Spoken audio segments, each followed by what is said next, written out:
May 25th, 2008, Memorial Day weekend. Most people are outside enjoying time with loved ones, having barbecues, or maybe spending some time out on the boat. For people at the National Weather Service Storm Prediction Office in Norman, Oklahoma, it was a different story, as the outlook for most of the upper Midwest showed a moderate possibility for severe thunderstorms, damaging winds, as well as tornadoes. The cause of this was an upper-level trough moving eastward into the upper Mississippi Valley. Ahead of this upper-level trough was a low-level jet stream. This jet stream was picking up heavy amounts of moisture and moving it in a northeasterly fashion into portions of Iowa as well as Minnesota and Wisconsin, with a rapidly increasing dew points, which caused moderate instability in the atmosphere, with CAPE values ranging from 1,500 to 3,000 joules per kilogram. All the factors created a very good environment for long, damaging thunderstorms as well as tornadoes.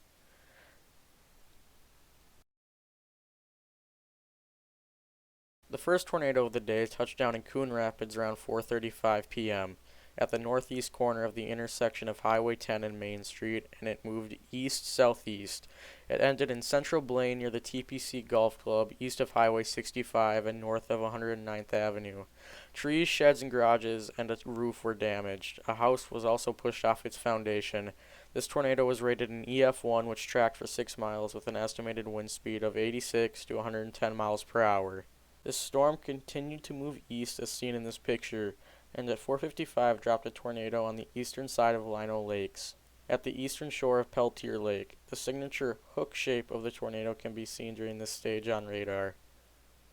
The tornado continued to track east and crossed Interstate 35E, and intensified to an EF3 tornado as it moved into northwestern Washington County and north of downtown Hugo, where the only photo of this tornado was captured by a young boy looking west towards the tornado from 165th Street north.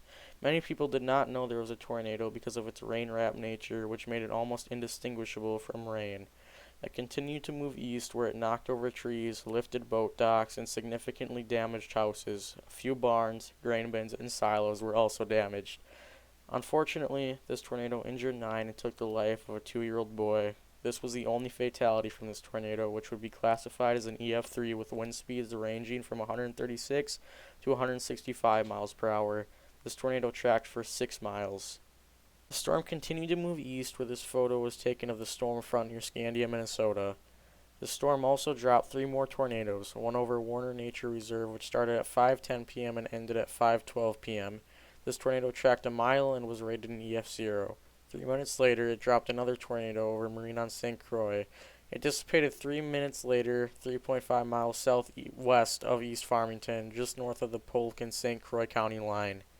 This tornado was also rated an EF0 and tracked for 1.25 miles. The fifth and final tornado formed from this storm formed over Menominee and Connersville, Wisconsin. This tornado touched down in northwestern Dunn County, 20 to 25 miles north-northwest of Menominee, and 3.5 miles northwest of Connersville. It dissipated 5 miles north-northeast of Connersville. Numerous trees and a few barns, silos, and outbuildings were damaged. This tornado tracked for 4 miles and was also rated an EF0.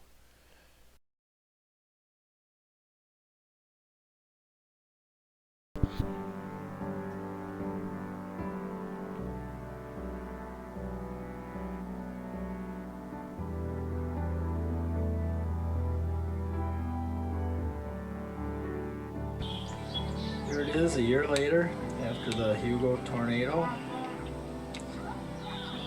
See the rebuilding that's been done. One house that hasn't been touched yet. You can see it's sitting like that for a year. Most other houses have all been rebuilt.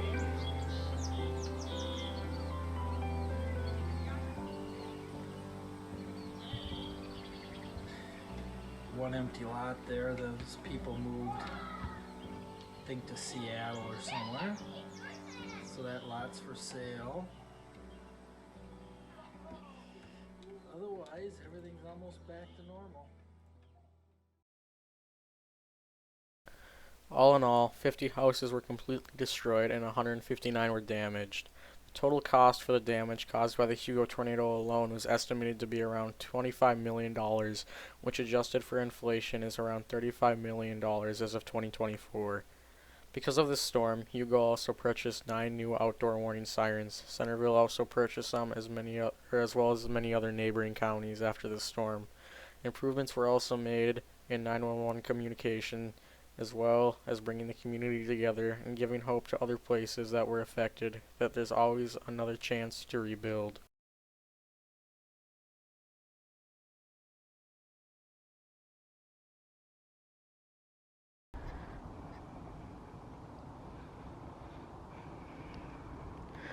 So currently where I am standing, there used to be a bunch of old foundation laid in this area.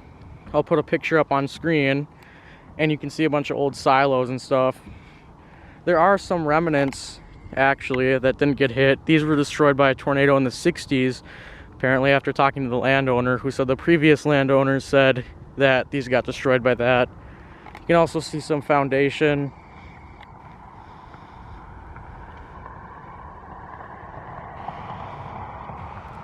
And you can see they put in a new siren here, a 2001.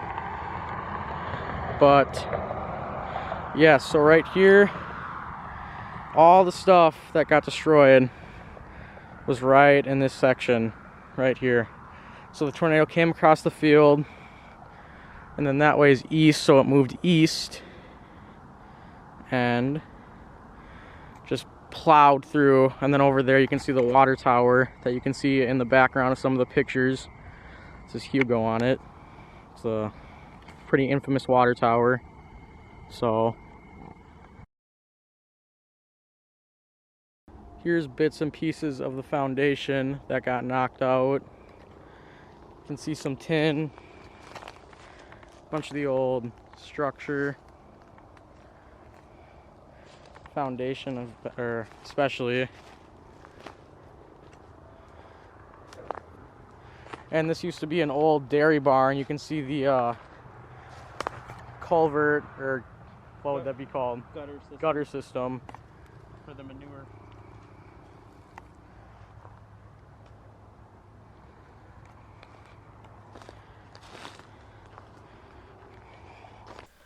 I'm recording this part in the editing process, but here you can see some more photos that I took that I forgot to include in the main video.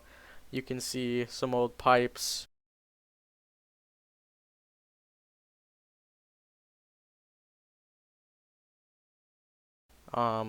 More photos of the foundation, as well as the side of the barn and silos. You can also see what used to be a bit of the wall of the barn, and then you can see the siren behind it.